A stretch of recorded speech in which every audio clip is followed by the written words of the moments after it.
All right, bang. Today is Thursday. It is June 25th. Welcome to the Dog Walk presented by Barstool Sports. Before we get going here, I want to talk about Chicagoland Chevy Dealers. Summer is here.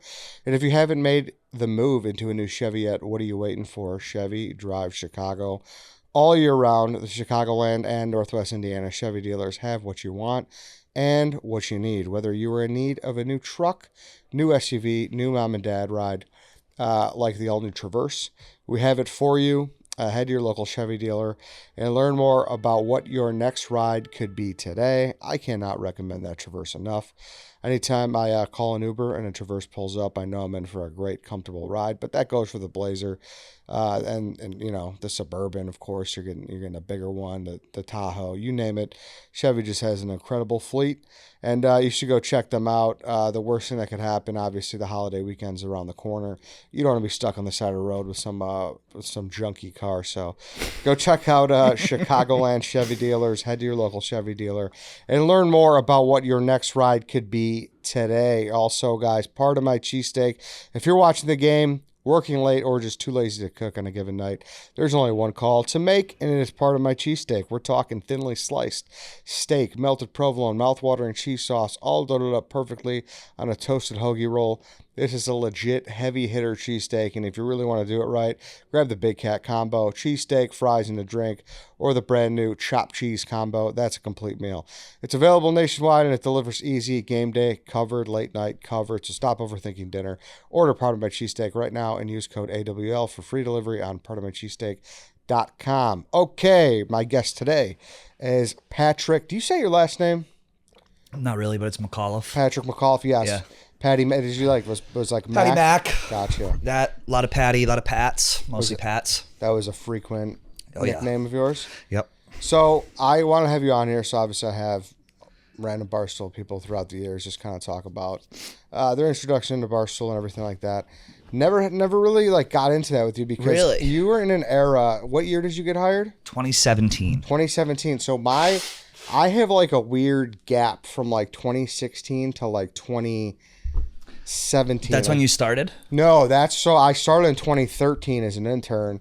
And by those years, I was a little jaded because I couldn't get hired yet. Yeah. You know, it's like we didn't one have of those money. things. Yeah, we didn't have money. Exactly. So I was just not as into it, you know, and I didn't really pay attention as much. Like, I'm pretty good about my Barstool history. Like, Same. Yeah. Yeah. I could go back to like 2008 and tell you fucking like part-time. it's embarrassing how good I am. Yes. Like I'm an encyclopedia, and I'm kind of like that. Not to change the subject, but you worked on Stern. I'm like that with every Stern show, every late night show. Like I'm like an encyclopedia with that. I love that too. Yeah, I've always really enjoyed like a lot of the topics you've covered on the blog because I think we share mutual interests like that. Yep. I think JD might stop by today. Who? JD from the Stern Show. He's coming here? He might, yeah. No kidding. We're buddies, yeah. Damn. Yeah, or I might stop. I don't know. We've been in talks. Good luck getting in there, security. Hopefully we can make it happen. Yeah, I mean, Just got your badge? I don't have my badge anymore. I think I just had a Sirius badge anyways. Like there's no like a separate Howard badge. And I think you had to be let in. But yeah, no, I got some friends over there. So we're good. You hear he's getting sued by his housekeeper? I saw that and I thought it was bullshit. It is bullshit. I wrote about it. I think it's bullshit. Yeah, I think it's like that's just like your typical. You hire someone. Unfortunately, you hired the wrong person. And he's getting paid as much as Nate. Yeah. You know, to take care of clean the cat litter. Exactly. Like yeah. Like I'm not denying that. Like Howard is probably he's a nightmare. But just like he's just a quirky guy. And like, but listen, and I saw that and I was like, you kind of have to be. Yep. You know, that is. There is a thing where it's like, oh, what's he having for dinner? Like, I get that he wants his privacy for that stuff. So, I'm actually on his side. Do you know Judy Gold, the comedian? Gold. She's like, it's her Instagram is actually JEW Gold. Like, she's a legendary like New York comedian. Oh no. I had her on my show. She worked for Rosie O'Donnell for years as a writer, and I was like, what was your relationship like? Because she has this reputation, and she said she yelled, she screamed. They all yell. And they all scream because it's their face and it's their show. You have to have a level of neuroses to be that successful. And an ego. Like you're not gonna be nice. You don't get that stuff by being nice. Yeah, for sure. But can you imagine like if that was the thing where it's like, oh, what was she like? It's like, oh, she had a sweet potato that she ate the skin off of at like 12:45 every day. It's like I don't know. Like there's shit like that where it's like, why would you? Why would that become your talking point? So I get where it's like, I don't know. It's a little weird if you. But when I worked for I feel like I bring this up too much. I worked for Andy Cohen, and part of my job was he was the greatest boss ever. But the production people were very strict about when he came in, his dinner had to be on his desk, heated up, same spot every night. You had to ask him what kind of drink he wanted when he came in. And he was the nicest guy ever, but you don't fucking be in his office if his dinner's not there, because that's your job. Yeah. No, yeah, that's it. It's just part of the reality of working places like that. It really is. Like, and it's no different from here. Like, how long did we see when Dave was still here? There was always 2 massive iced black coffees. Yeah. On his desk. Sometimes he didn't even drink them. Right? Tommy smokes. Yeah, Tommy. You Spider, just have to have it. You name it. Yeah, it's just like it's there in case. That's he what needs money it. does. Money just buys convenience. Yeah, exactly, and like it buys them stuff that they don't want to do. Like, dude, you guys. I mean, it's Manhattan. The fucking Starbucks lines here are insane. Long? I don't drink coffee. Yeah, oh, dude. Except Stella Blue. Yeah, dude. Yeah. Pat, they're insane. Really? Oh my god! Like, you walk in there and you could wait like. But they probably minutes. churn them out. Like the Chipotle here, I'll go home to Massachusetts, and I'll tell you about my Barstool history in a second. I'll go home to Massachusetts, and I'll go to Chipotle, and I'll be like, what is the holdup? Yeah. There are 7 of you working. There's Yes. 2 people in line. Like, figure it out. Yeah. You go to the corner of 28th and 7th, and you get a burrito. It's done before you even have a chance to think about what you want. Totally, and that's not me saying a reflection on the Starbucks workers. It's just about the demand is crazy. It seems like that a little bit. No, it's just you walk in and the line is No, yeah, it's nuts. 17 people deep already. It's crazy. So it's just naturally all those people back there is not going to be able to make it in time. Yeah. Like, but yeah. I do like it here. It's grown on me here, though. Yeah. What I'm thinking now is, like, I've been at a point where I'm always like, what's next? For the first time in my life, I'm like, okay, you have a job. You have a nice place, nice little place in the West Village. Like, you do your motorcycling, you have good friends. Like, chill the fuck out. Yeah. Which has been impossible for me, like, my entire life. And for the first time, I'm like, breathe. And maybe that comes with age, because I think we're about the same age. Yeah. But I know Kelly's like saying she's feeling a similar way. Like Feidelberg, same thing. Yeah. So it's how old are you? 36. Okay, yeah. But So there's different 35. groups of age people at Barstool. Like there's the 35, 36, 37, like 38. And then there's a bunch of younger people. And then there's like interns. Yeah. So it's weird growing up. Like when I started here in 2017, which is bananas to think it's been 9 years. Like that to me blows my mind. So I was like, oh, 6, 7 years. And I sat down with Kelly. I was like, 9 years. Yeah. But when I started, I was 26. Yeah. I spent my 20s on Flatiron on 27th and 5th, 27th and Broadway. And you think about all the things that I've done in the past 10 years, and it just blows my mind to like come back and think about how far I've come. Because I started here, to answer your original question, I found out that when Barstool was moving to New York, and I've always been a Barstool fan. It's cut me off. I'm rambling too much. No. I've always been a like Barstool fan growing up. I went to UMass. Shout out with Coley Mick. Did you know him there? We had mutual creatures Okay. we'd hang out with. Okay. I'd see him every once in a while. But it was always boston.barstoolsports.com. Yep. I didn't read New York. I didn't read Philly. Who gives a fuck about that? Yeah. Tell me what's going on in Lowell, Mass. Yeah. Show me the smoke show or whoever who I might know at UMass. Like that was what I read. So I was here from 2014 is when I moved here. 2016, I found out Barstool is moving to New York because they got bought. I wasn't really happy in my job. It was like TV production bullshit. So I go, oh, this might be an opportunity. And I was dating someone at the time. He was like, go for it. I was like, all right, here's what I'm going to do. They always have a tweet, send tips to tips@barstoolsports.com. Yep. And I was like, all right, fuck it. I'm going to write a blog. And I think I still have the original blogs. So I was like, I'm just going to send one in every day for a month. See what happens. Smart. Unprompted. Mm-hmm. So I did that maybe like 5 times. And I'm a very impatient person. So no response. And there shouldn't have been. Yeah. And I was doing this Saturday, Sunday, every day. So next week rolls around. I was like, let me see if I can figure out someone's email here. So I was like, how the fuck do I spell Feidelberg, whatever. So I put in his email and it goes through. And I'm like, ooh, it didn't get kicked back. Yeah. And then I think maybe a week later, I figured out Dave's email. And I was ballsy. I was starting to get a little bit good at blog. It's like writing's like a muscle. Like the more you do it, the better. And if you don't blog for a while and you get back on, you're like, I can't even read. You're toast, yeah. You're toast. So long story short, I did that for like, I think it was like 60 something blogs. And then Dave writes back to me in classic Dave fashion, no punctuation, no nothing. What's your deal? And I was like, oh my God, people are reading this right now. And then it was another couple weeks of blogging. And then they invited me in. They're like, do you want to like work for us part-time or something? Because it's part-time for about a year. And I was like, yeah, can I come in? And they were like, okay. And then I came in that day. It was Cinco de Mayo, 2017. I did the run. I like bullied my way onto the rundown. I was like, hey, I work here. They were like, what? And I'll send you a photo to put up. It was me, John, Dan, Kevin. We've all aged like presidents. And then it was like a year of blogging part-time. And then I had to go through K Marco, which was not the easiest person to go through. One of the worst people I've ever met in my life, actually. And then Dave hired me full-time, and that was it. And what was your response to what's your deal? I could probably find it. That would be interesting. Do you want me to? You don't have to if you don't want, because it's one of those things too. Like I've actually done that in the last year or so. I'm going to search my email as you talk. Where I've found my old emails that I would send like Big Cat and shit, and it's so cringe. It's cringe. Even the tough. blogs I was writing were so bad. Yeah, it was tough. so formulaic. I think. Well, yeah, because you don't know what you're doing. You're doing your best Barstool imitation. Yep. You don't have your voice. And I used to send blogs to my mom, and she would edit them for me. Oh, really? So I type in "What's your deal?" see if it's there, and this is to my mom, to Sweet Phyllis. She's like, capitalize this, switch this, do this. So it's a family effort to get me in here. But I think it was just, hey, I want to work here. I want to be your first gay blogger, back when that was like a big thing. And I love the brand, blah, blah, blah. And then he just didn't respond. And then I came in and I was like, hey, I'm here for the rundown. They were like, all right. Because I remember that was a thing though, right? Because Dave was obviously, he loved gay people. Like he always loved Johnny Ware. No bigger ally than Yes. Mr. Port. We love Mr. Portnoy. Yeah, exactly. Thank you, Dave. The contract's up in November. We love Dave. We love Dave. Yeah, and he loved like Johnny Ware, and he just loved like the fashion side of everything. Oh, he's the best. Yeah, so I remember that was the thing. It's like I gotta get my gay guy. So And you know what else it was too?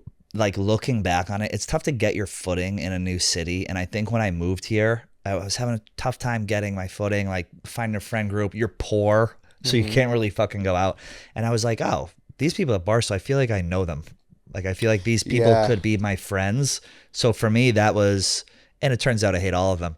But for me, I'm kidding. For me, it turns out that was like half the draw. It was like, this is a built-in group of friends that I could have if I work here. Yeah, for sure. And we used to hang out and party all the time in that office. I'm sure you guys did in Chicago too. Yeah, and we were talking about this in the Yak the other day. It was I call those like the Oakhart days. Remember? Oh, we had one employee. He used to drink a lot of Oakhart. Yeah. The Bandera. Yeah, that was just like stocked behind the bar. I remember, and but like like my first also memory of you was obviously on Barstool Breakfast. Yeah. Which that happened, what, a year after your part-time or no? About a year, maybe about a year and a half. Okay. So that's what got me in. That was full time because the writing, I mean, I could tell like the details of how I got fucked over by K Marco and he got caught in a lie and all with Dave, and Dave made right by it and all this crap.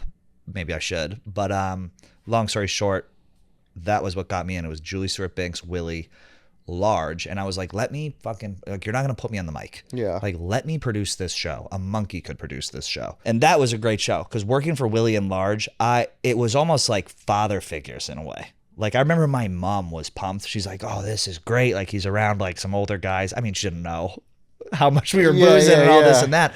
But Willie, and you know this, when you work with athletes, like you work with Gruden and all these guys, in that the guys whose job it is to be on a team are so good to work with because they're all about the team, the team, the team. It's not about like ego. It is to a little bit, but like you think a guy like Willie comes in, or even a guy like Large, a big Wall Street guy, they're gonna have an ego and they're gonna try and make the show about them. It was always about the team, which is perfect for me. It's exactly what I needed. I feel like there's like a sitcom to be written for Willie and Large. Oh, you know? I know. Like just the Wall Street guy quits his job to do radio, and then the former NFL player who meshes with him. He's moving to Mississippi. Really? Yep. Wow. He's packing up. I might have broke new. It'll come out eventually. Yeah, Large told me he's moving to Mississippi because his wife's family's from down there. Okay. Can you imagine the size of the house that guy's gonna get in Mississippi? Dude, it's gonna be fucking crazy. God. Yeah. It's gonna, but I guess he's got a bunch of land and the kids are set up and they're going to good private school and all this stuff. Damn, he's so New York to me though. I know. That's why we were bully. like, we were shocked. Laura just said Willie called him. He's like, call me? What the hell? Yeah. Or texted, call me. And then he found out, I don't know how, that he was moving, but. Good for him, though. I always liked him. Yeah, I always enjoyed Willie. Willie was a good guy. Yeah. But that show was fun. I mean, by the end of it, it had run its course because it was so funny. It was me, Jetski, and Za. Every morning, 6 a.m. we'd be there in a booth the size of this studio. Mm-hmm. And by the end, me and Jetski hated each other. Really? Like they had like Willie and Large had to like pull us into rooms several times and be like, you guys got to figure this out. We were at each other's throats. What was the main cause? Oh, I'd ride his ass about stuff, and then he'd show up late, and then I'd get pissed off, and then there wouldn't be a sound. It was all stupid, like stuff that didn't matter, but we were tired, and we fucking hated each other by the end. Where are you guys now? Oh, we're great now. Jesse's like one of my really good friends. It's like almost like a sibling.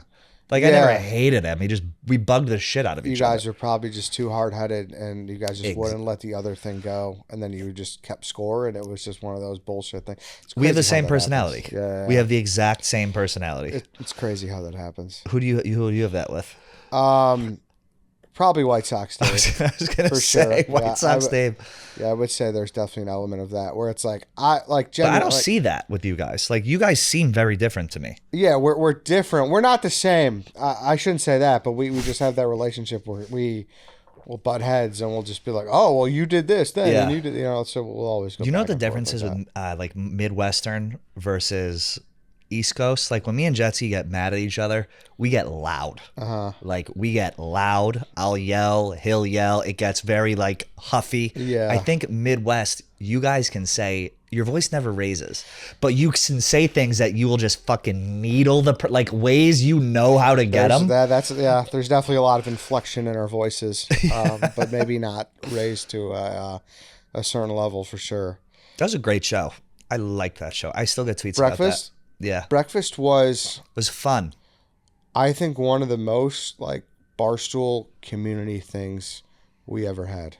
Yep. Like it was always like when you were the new person or when you were just someone who like looking to just like hang out. Barstool Breakfast is what I think back on.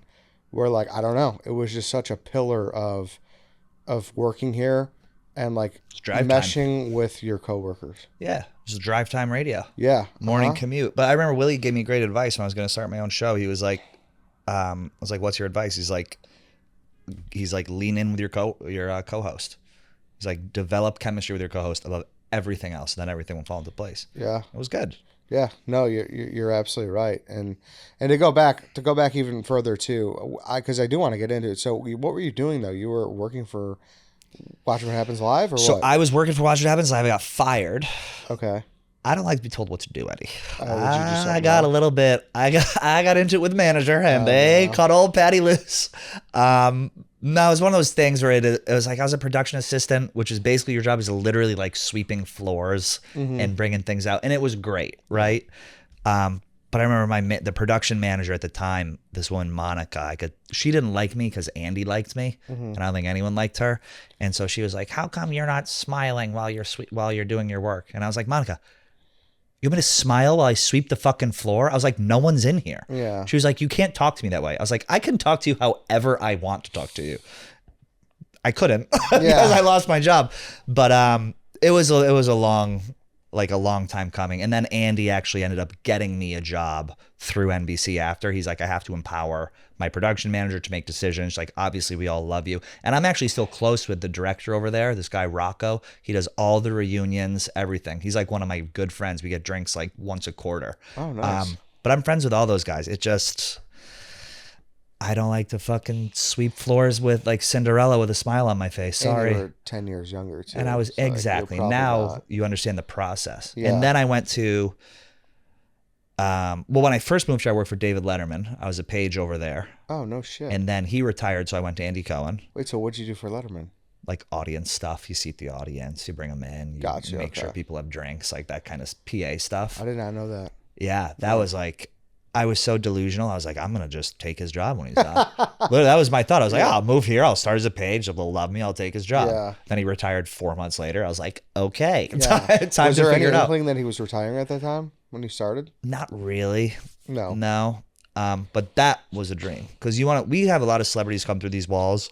You want to talk about a like mega, like that guy had aura. Yeah. Like I'm literally getting goosebumps thinking about it. He would walk out and every show there was a warm up comic and they go through their whole shtick. Paul Schaefer comes out, they warm the audience up, and then he would come out and he was a really weird guy. He had all these different like habits he would do before he come out. So someone would hand him a microphone. He'd swing the microphone on a rope, try and hit the front camera, and then he'd like reel it in, catch it, do 3 questions from the audience, go back, and 20 seconds later the show would start. Wow. But that was cool. There were all these rules. You couldn't look at him. If you were in with the elevator, you couldn't talk to him. You couldn't. And of course, I broke every one of those rules. Yeah. I was like, Dave! Yeah. Yeah, and then I'll speed it up. So Letterman, Cohen, couple different gigs at MTV. How did you get in at Letterman? Was it just like a... So someone who my dad worked with, they had an event at their work where someone was given tickets and they couldn't go, so they gave them to my dad. Mm-hmm. And I was like, oh, I'll go with you. And so I went, and it turns out someone who he worked with, their cousin worked there. And so I struck up a conversation with them. And then I ended up just interviewing like 4 times and got the job. Okay. Nice. And I worked for Rob Dyrdek for a little while. I flew out to California. Didn't know that. Yeah. Do you talk about this much? No, never. Uh-huh. I worked for MTV, a couple different union shows like Love and Hip Hop. Cardi B, before she was famous, I worked with her on Love and Hip Hop. And then I worked on Rob Dyrdek's, what's that show? Not Fantasy Factory. Robin Big? No, was the like clip one? Oh, Ridiculousness. Yeah, so I'd fly out every Sunday to LA and fly back every Thursday. And then I was like, this is too much. I also got fired from there. And then little miscommunication again. And then I was like, fuck this. Couple more reunion shows. And then I ended up writing my way in here. Okay. So UMass to Letterman to Andy Cohen to Dyrdek to Barstool. Yeah. To MTV stuff, projects to Dyrdek to Barstool. Gotcha. Damn, that's quite the road. Yeah. Is this which have you found the most enjoyment from? This, but I loved my boss. I worked for these 2 people. One of them almost got a job here, Melissa and Herbert on Love and Hip Hop. Best bosses I ever had. Nice. It was like, they're going to kill me. She was like Cuban and he was Puerto Rican. I was the only white guy on the show. Yeah. And they fucking loved me. That's awesome. And that was the best boss I ever had. Melissa Casasnovas. She was tough to work for. She was unbelievably well respected, but she made me so good at my job. And I loved her. She was fucking great. That's awesome, dude. That's quite the path, Pat. I don't know why have you never like talked about this? I don't know if people like find it interesting, but like Melissa came up. The people who run TV now all came up in TRL. So there is a whole level of like C-suite across the board who started in TRL. The woman who runs Watch What Happens Live, this woman Deirdre Connolly, she was at TRL. Melissa was at TRL. This guy, Michael Fabiani, who runs all the RuPaul stuff, I'm pretty sure he was at TRL. I don't know if we should bleep these names, whatever, at TRL. So it's very incestual TV, which is good, but it's also bad if you're impatient and you see someone doing a job. And my thought was, I could do this better than you. Yeah. Why do I have to put in, which is a very immature way of thinking. Why do I have to put in my time? It's like I had an entitlement about me, which I think comes with age. For sure. But and that's what's crazy because like you still see that now with like people who walk in here. Absolutely. You know, so and I had it on Barstool Breakfast too. When I first started, I remember Erica pulled me aside and I wanted something and I think I wanted like health insurance and she gave it to me anyway. She's like, fine, you can have health insurance. Yeah. And she's like, you are not a good producer. She's like, you're not. She's like, Frankie's a good producer. Like, you do this, you should do this, you should do this. And that was an eye-opening moment where I was like, oh, maybe I'm just like kind of a prick and I'm a little bit entitled and I need to slow my roll, focus on doing the job that you have and being good at it. So cliche, but it's true. And, you know, obviously I should have rephrased that question about like, what did you enjoy the most? But of course you're going to enjoy what you're doing now more than seating people at the Letterman show. But I guess if you could have achieved the position where you wanted to, at one of those places, what do you think would have been the ultimate dream? I really liked on the live shows. I liked directing. Okay. Like actually directing, like calling out cut 2, cut 3, whatever. I thought that was really cool. I worked for this guy Hamish Harris, who's a famous director. He does all the Victoria's Secret fashion shows. I worked with him on one of those. He does like Super Bowl halftime shows. Like he's the guy. He's in the booth. Like he's like a storied live director, like the famous Beyonce Bruno Mars Super Bowl. He did that. I thought I wanted to be a director for a while, but looking back, I just think I just wanted to be on camera. Yeah. Or writing. Yeah. I like to write. So that would have been probably the dream. But there's not room in TV unless you're the host. It's like you can be the executive producer, you can make a bunch of money, but in TV, if a show is doing well, people don't leave. Yeah. Because shows get canceled every 2 to 3 years. Yeah. That's why the staff on Watch What Happens is they've been there the entire time. Letterman, the director, was 300 years old. Yeah. This guy, John Foley, was making $4 million a year because he never left to go cut 1. That's nice. Cut 2. Like it was crazy. So then you were saying you got in, you're Barstool's first gay guy. Were you nervous about coming in and being gay? Not about being gay. I was just nervous about coming in. Yeah. Like I was pretty sure of myself. You don't think it was it wasn't just, it was just an overall nervousness. It wasn't like, oh, will they judge me for this? No, like this sounds ridiculous, but like you're always judged. Like as a gay guy, I still get uncomfortable when people here like bring up my sexuality. I'm like, ugh, like enough. Not now, obviously. Yeah. But I'm like, I did Jerry and Terry yesterday, and I was like, what fucking question? And the show was hilarious. Yeah. No, I was never afraid I was going to be judged for it because everyone here is a regular human. Yeah. It's like you're dealing with, like assholes. People here, whether you like them or don't, say what they think. Yeah. So it's like I've had suspicions. Some people have been weird to me, like for sure. Yeah. But no one of note. Yeah. And it's like, whatever. Off one shoulder. No, has that been hard though? Because you say you don't want that to be a point of, a point of conversation, but like obviously that's one of your show was out and about, That's been the single hardest part of my career here at Barstool. Yeah. Is balancing how much sexuality do I inject into my content to satisfy people within these walls, people outside of these walls, and then how do I pull in an audience that is okay with me talking about two wildly different things? Because I don't make sense on paper. I play basketball. I ride motorcycles. I love RuPaul. I love award. Like I'm all over the place, which is why people who are really niche, like Sydney, like hunters love hunting. It's like you come to me. It's like, okay, he's a gay guy. I'm going to get some gay fans there. He also likes to talk Barstool stuff. You get some Barstool people here. So that to me is the hardest part. It is still hard. Yeah. But what I've found is I just need to lean into whatever I'm leaning into. Like I'm doing this motorcycle show now and it's great. Like we're filming it, we're shooting it, hopefully going to sell it. And it's so nice because it's like I don't have to worry about making it gay. You know what I mean? For sure. And motorcycling's like hunting. People who like motorcycling watch it for the motorcycling. They don't watch it for the host. You know what I mean? It's not like the top gear guy. Like I'm not that. Yeah. So that's been a good thing for me. That is good. I think I have direction for what do they say? The compass was invented before the clock because direction is more important than time. And I think I have a little bit of more direction now in my own head. So you don't think about that as much where you said the most difficult part was that it doesn't. I think it comes with age. I'm just being a little more sure of myself. Yeah. I'm realizing that nothing matters. It's for sure. And no one's thinking about me. You know what I mean? Yeah. It's kind of just say what I feel. No, I get that. Then obviously there's been different iterations of Out and About. Like I don't think people even know that it originally started as you and Kate. Mm-hmm. So then it went from you and Kate, you and Joey to now you and Kelly. Yeah. So it's like you've always kind of had to balance what that show is, even though the premise was always kind of the same. Exactly. And it's a good show. I enjoy doing it, but I'm realistic about how much money it's going to make. Like I'm realistic about the numbers it's going to do, which is why I'm so excited about doing, like John Feidelberg was like, I see you doing this motorcycle stuff. He's like, why don't you film this? I was like, what do you mean? He's like, are you stupid? He's like, you have a hobby. Everyone here, the successful people, film what they like to do and put it on camera and it works. I was like, all right.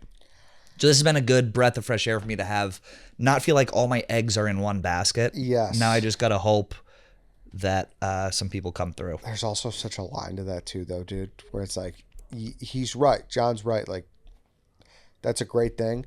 But then sometimes once you make your hobbies your content, Then it ruins it. it does. Yep. You know? So I went up to New Hampshire and I was like, me and my buddy Chris, one of my riding buddies, we're going to go up Mount Washington. Yeah. And I was like, the way there, I was like, I should be filming. I was like, no.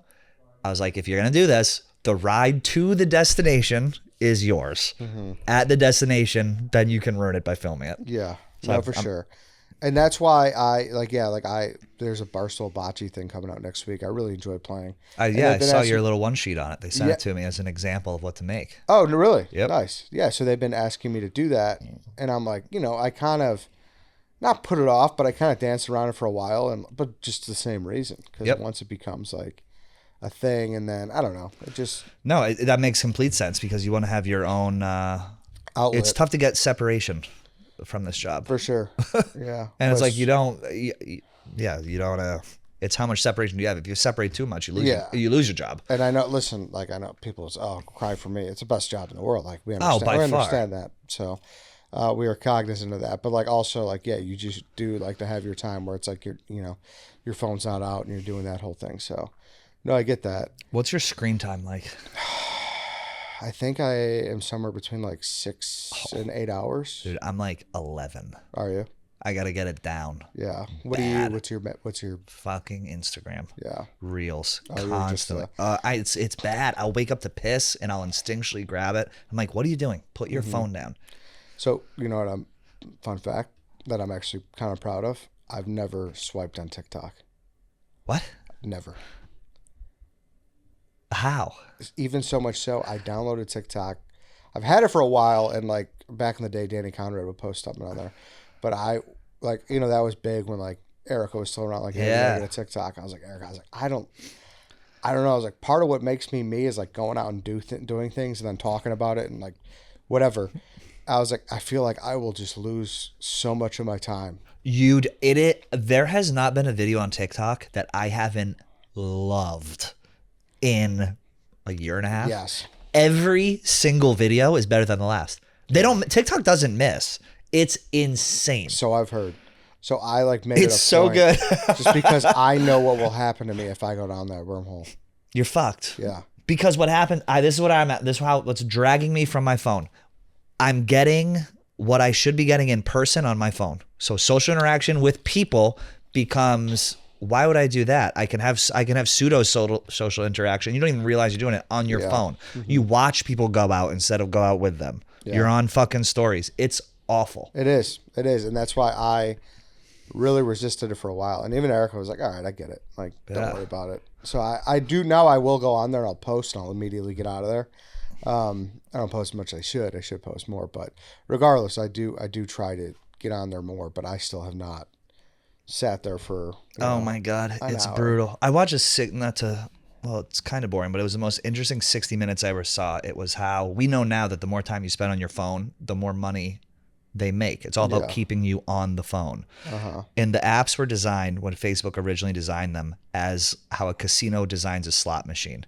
When you pull a trigger on a slot machine, you get a dopamine hit. Mm-hmm. When you're on the Facebook app and you scroll down and a little red dot pops up, that's the equivalent of ding, ding, ding on a slot machine. So think about 6 years ago when you were swiping down. Yeah. There will be maybe 1, 2. Mm-hmm. Now you swipe down, you got marketplace, you got notifications, you got this. Oh, there's 15 things. I gotta clear these notifications out. Yeah. It stuck with me. That was probably 5 years ago. Yeah.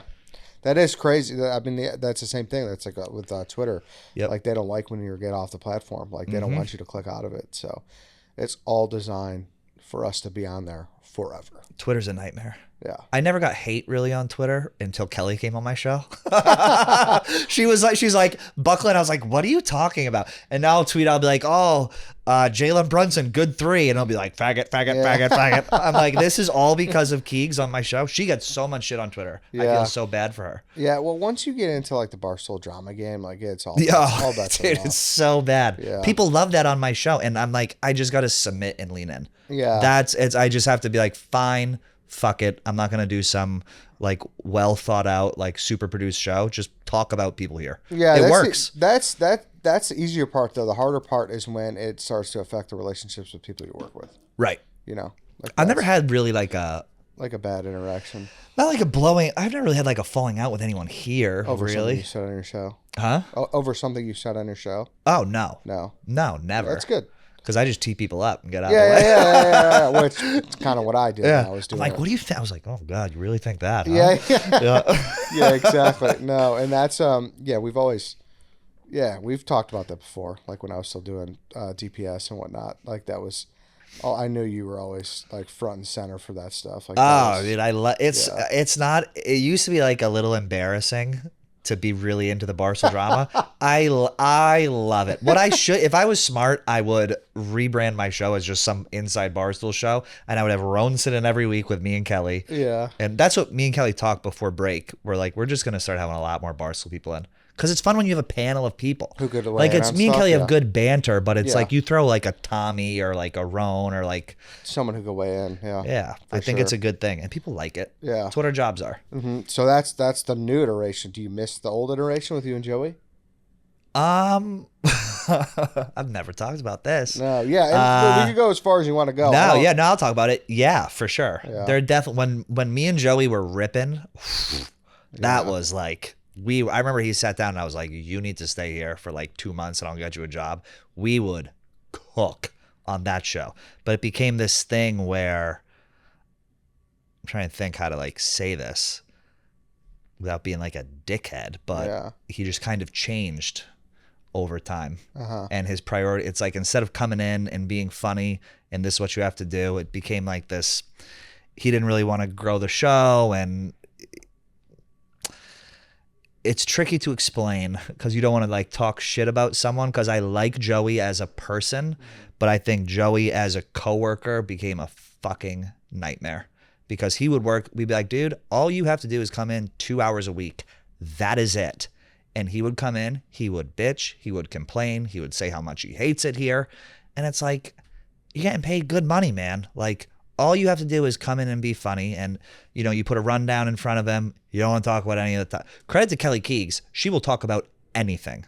Like we talk about things that are happening in the world. You can only talk about what you had for dinner so many times. And so there was just this massive push against any sort of idea and any sort of like growth plan. He was just very opposed. And I think over time it became this toxic thing. But I like Joey as a person. Joey is I'll give it to Joey. He is one of the funniest people I have ever met, and it is not even close. Like when we would go out, there's some stuff that would happen that it was like laughing on the floor, tears.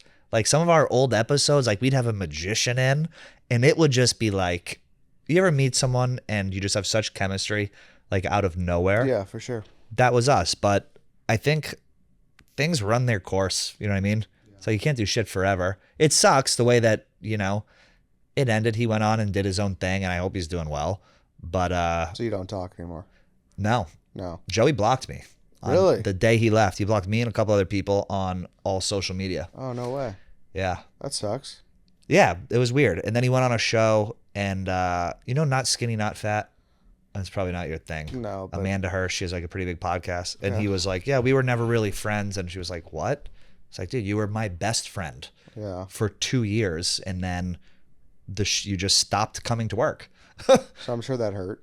Yeah, it sucked. Because it's tricky too when you have a show that's successful and the show is doing really well for a while.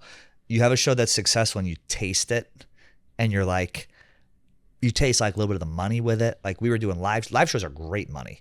And we were going all over the country doing these live shows, and people really liked the show. Our first live show was at Sony Hall. We sold it out in like a day. It was 600 people, but that's pretty fucking good. Yeah, dude.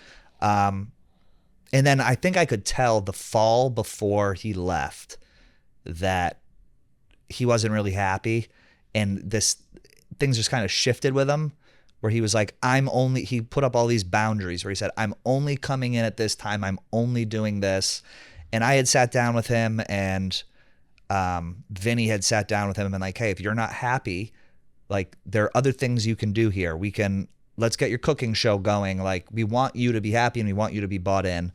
And it would come in waves. You would kind of buy in and be happy, and then he wouldn't be happy, and then that would create this tension in the room. And it's, people say it's an easy job, right, to a degree, but there's a lot of personality dynamics within a podcast. Look at how many podcasts have split up and how many podcasts have ended.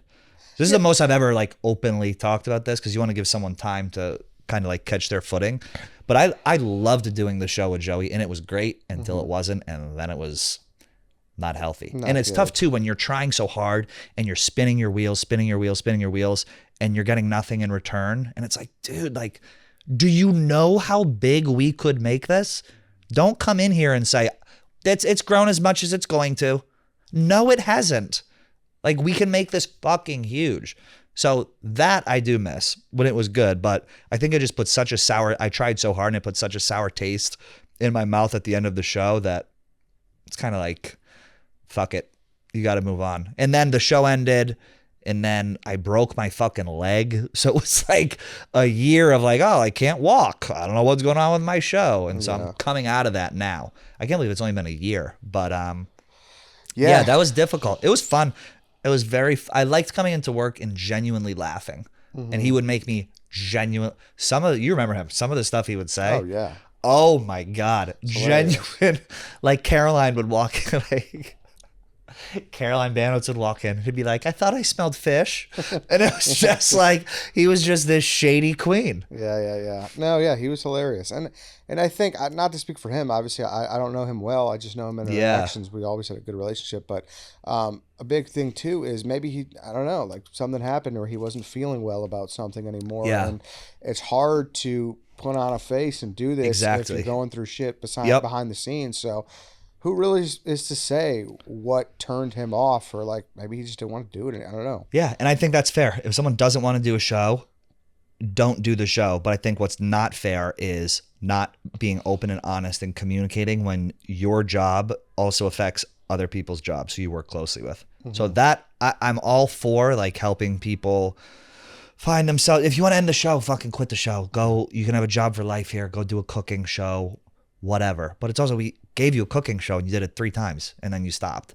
So it's frustrating, and I think he's a very, very funny person, and I think it's frustrating in a way because I feel like he was always this show and him were one step away from like we went on Watch What Happens Live, like we went on these big shows like Giggly Podcast and all this shit.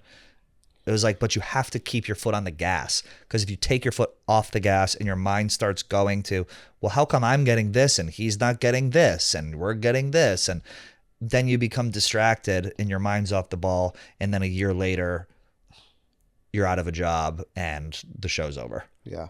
So it's tricky. I think he's doing great though. I really do like him. I hope he's doing well. I wish him the best. Yeah. Do you think you'll ever... I'm sure I'll run into that old queen at some this city's very small, darling. Yeah. I'm sure I'll run. There's been times I've been in events and I'm like, I wonder if I'll see old Nana walking these walls, walking down 8th Avenue with a scuffed pump. And will it be like open? And and just to be clear, there's no hard feelings at all. Yeah. At all. People go, things end. It is what it is. And I know people will say, oh, that's just you kind of coping with it. But I think that needs to be more of the mentality. People always think that there's, why? We need answers. Yep. We need closure. We need to find out. Like, sometimes you just don't get it. Sometimes things just end. I've never talked about it the way I just have ever on anything. Yeah. I hope the Man Mafia, you can clip that and put it in the Facebook group. It was fun, right? It's cool to have success in something.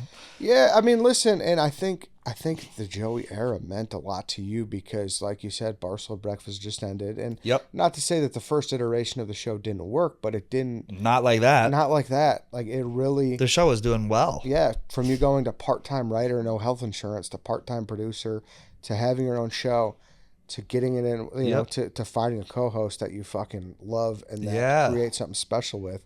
Like, that's a meaningful time for you. It was good. It got me a new contract. Like, I kind of like hit that at the right time with Penn coming in, so that was good. Yeah. But I think the beginning of the end was we made fuck ton of money on Pride for the company, like more money than I'd made in the previous 6 years in like a day for the company. Maybe like 20, that first year Joey was in, second year. Maybe the first year we did good. Second year we did really good at Pride. In the third year, he was like, I don't want to do Pride. And you got to be like gentle around people. I'm like, hey, just so you know, this pays our salaries, so we should do it. And there was this huge opposition to doing it because for him, it's not business. For him, it's just, what do I feel like doing and when do I feel like doing it? And I tried being like, dude, we have to do this, we have to do this. And lo and behold, when I go get my next contract with Dave, he's like, why didn't you guys do Pride? I'm like, I tried. I don't know. So I think he was kind of maybe 1 foot in, 1 foot out then. Not really sure why, but it's fucking stupid. Yeah. You work 2 hours a week, dude. Come in. Like, don't you want to make people laugh? Don't you enjoy laughing with your friends? Isn't that the best thing you could do? So I don't know. Yeah, man, that's tough to hear. That sucks. Yeah. That's where it's at right now. Yeah, well, I mean, that's where it was. Now I love working with Kelly. Yeah. Like, Kelly has been a breath of fresh air. Kelly doesn't give a fuck. She has that similar vein. I think I'm the best on a show when, like you, I can tee people up a little bit. And I think I need to lean into that a little bit more and kind of just like direct conversations between people. Keegs is great with that. Like, she's easy to work with. She does whatever the fuck she has to do. She knows it's a job. Yeah, you could set up the field for her and she'll run through all the drills. Like, no problem. Absolutely. Yeah. And this is a job. Like, that's the thing where you have to do things. You can't just come in and do whatever the fuck you want unless you're Ben Mintz. Yeah, that's true. What's the most mad Dave's ever been at you? 2018, I wrote a blog about, I don't even want to bring it up, I'm afraid. Yeah. 2018, I wrote a blog about a guy called Baked Alaska, who was this. Oh, okay, I remember this. Do you remember this? I remember this, yes. Actually, there's 2 times he's been the most mad at me. One was that because I called this guy a Nazi. And then like 2 days later on radio, Dave like went off on him, calling him a Nazi. So I was like vindicated a little bit. But he ripped me because the company was still fragile. He had just had investors. He didn't want this hit piece out, whatever. That he was pretty mad at me. The other time I was producing a show called Comeback Season with Casey Smith and Johnny Manziel and Eric Burkhart, who's like a big time sports agent. And the Patriots were playing the football. I was the Atlanta game, and Johnny Manziel's 8. We had a big email from Dave being like, if you have radio the next day, do not fucking miss it. We got to cover the game. It makes sense, right? You got to cover the game the next day. What, are we not going to be on the air after the Patriots win? Well, Eric Burkhart offered to fly me down to the game on his private jet. And would we play Atlanta in Atlanta? The Patriots? Where did we play? It was in Atlanta, right? It was. This was a 28-3 game. Yeah. And I was like, fuck yeah. I was like, and I said to Eric, I was like, I'm going to lose my job if I can't get back in the morning for 7 a.m. radio. I wouldn't have made it back. He was like, I got you. Great. And I was like, hell yeah, I'm going. Someone in the office overheard.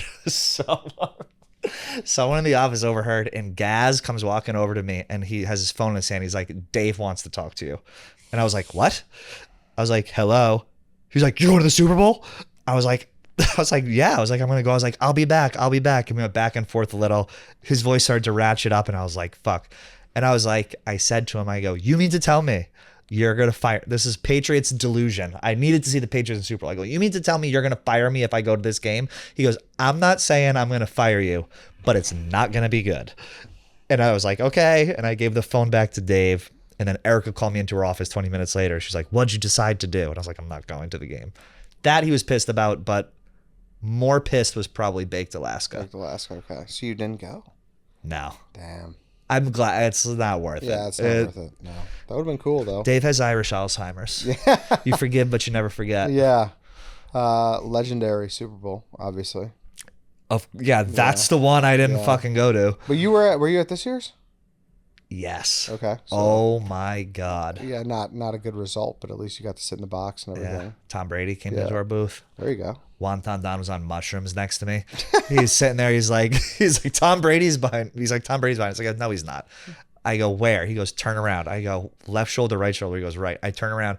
Tom Brady's 6 stairs up, looking at me. I'm like, It was, you think if you meet a guy like that big, you'll look at them and they'll kind of look through you or put their head down. He looked right at us, walked up, shook his hand. That was like truly once in a lifetime. So it all worked out. I believe in karma, Eddie. Hey. Doing the right thing. I skipped the Super Bowl, but it was the right thing to do, and then I got brought to one, you know? Absolutely, for sure. What piece of content or what like moment are you most proud of here?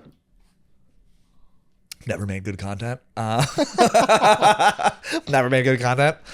A piece of content. Oh God. Or like anything, just like I don't know. Like this. I think this was a big moment. Like this was like what do you think about was the most pivotal? I think probably the live shows that I would do with Joey. I was definitely most proud of those. Even though I booked, produced, hosted, negotiated, did it all myself, which did drive a wedge between us. Yeah. I think when this motorcycle stuff comes out, God fucking willing, it gets sold. I'm sitting on this stuff, praying it gets sold. That I will be the most proud of. So, you're going on trips, and what? I've seen the videos where you got like a dash cam. Yeah. So it's called the Moto Show, and I go travel around the country to the most like iconic and notorious roads on a motorcycle, ride them, and then tell you guys whether or not it was worth the trip. Oh, nice. Yep. Cool. How's that for a one-liner? Hey, how about that? Can you tell I've been trying to sell this? Have you been to Sturgis? I want to go so bad. We're actually working with, we had a great call with Harley Davidson, and so maybe they might be sending me out there, which would be fucking great. That's definitely a bucket list. Would you go? Oh, yeah. You would go it's on August, this year? August? Oh, it hasn't happened yet? No, I want to go. Oh, no. I mean, I truthfully... You can go, like, it's not expensive to go. Oh, really? No. Well, you just kind of go and you drink. You're not really a big drinker, though. But if you're riding a motorcycle, you're not. I drink if I'm like a summer drinker. Yeah. I don't drink a ton in the winter. So mature. Yeah, I'm just telling you, like when the weather's nice and I'm on a patio, like you give me a cup, you give me some beer, like I'm gonna drink. You remember when we were in Talladega? Yeah. And you go, Pat, I've never seen anyone drink this much beer. I know. I was proud of you. You don't see it as much anymore. So no, Sturgis. That's like bucket list. I'd love to go to Sturgis. Sick. Let me know if you go. I think I might. We were pitching this idea. It's like Barstool Riding School. So we have like a company like a Harley Davidson or Kawasaki or whoever send a bunch of motorcycles to Chicago or here, and then I have a group of people and I teach them how to ride as a motorcycle. I'll imagine Ben ass. Mance on a big old pink hog. Yeah, dude, give me a 3-wheeler. I'll be. You got trike written all over you. Give me a trike for sure. I think that'd be fun. Put me in a fucking sidecar. But it's cool. I was in Florida riding around with a buddy of mine who owns this like motorcycle clothing company. That was awesome. It was just in Mount Washington. I've been to like Tennessee, and I go all over the country. That's awesome, dude. Yeah, man. I mean, that's like they say that bike life's like an addiction, right? Such an addiction. I watched something on YouTube. It was this guy who's been on the road for 30 years. It's a 13-minute YouTube video. I was like, this is, if I can make my job getting paid to ride motorcycles, I will shit my pants. Fuck the hobby. It'll be the life. Yeah. That's the life. Goodbye. Yeah, exactly. You'll never see me again. That's awesome, dude. That's awesome. Well, no, thanks for doing this, dude. Of course. We went through a lot of shit, and I still have more questions, but we could do this again. We could run it back sometime. Anytime, Eddie. Yeah, I appreciate it. You feel good about it? Yeah. You're all right with everything you put out there? Yeah. Why did I say something crazy? No, you didn't say anything bad. Yeah. I just and that's the thing too, where like in prior days when I was more into that stuff, like I definitely would have pried a little more and tried to get you to say something. Like I don't know. So you can pry. No, I don't want. That is the first time I ever talked about like the show stuff. I feel like that was a year ago. Yeah. No, I don't think I was like a dick. You weren't a dick at all. Yeah. No, you just kind of spoke. You kind of said what happened, and I wanted to be. Yeah. There's oh boy. Yeah. No, it's good. I appreciate it. Of course. And I'm excited to see what happens with the motorcycles. Hell yeah, man. And then out and about on every Wednesday. Right? Every Wednesday. Yep, we got when's this come out? This comes out tomorrow. All right. So tonight I'm at Goodnight John Boy Chicago, so come rip it up. Perfect. Yeah. Tonight, go stop at John Boy. Hell yeah, man. Awesome. Thanks, Pat. Of course. All right. That's it, everyone. Thank you for listening. Thank you for watching. We will be off next week for just the company 4th of July week. But there will be a best of, so look out for that. And we'll see you with some fresh new ones the week after that when we get back. So see you guys. Hope you have a good 4th.